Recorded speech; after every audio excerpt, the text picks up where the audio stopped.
చేద్యోయమదాహ్యోయం అక్లేద్యో సోష్య ఏవ చ నిత్యః సర్వగతస్థాణుః అచలోయం సనాతనః.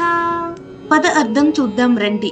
అచ్చేత్యః అయం, ఈ ఆత్మను కోయలం నాశనం చేయలేం. అదాహ్యః అయం, ఈ ఆత్మను అగ్నితో కాల్చలేం. అక్లేద్యః, నీరు తడవలేం. అశోష్యః, గాలితో ఎండబెట్టలేం. నిత్యః, ఎల్లప్పుడూ ఉండేది. సర్వగతః, అన్ని చోట్ల వ్యాపించి ఉండేది. స్థాణుః, స్థిరంగా ఉండేది. అచలః, కదలని స్వరూపం.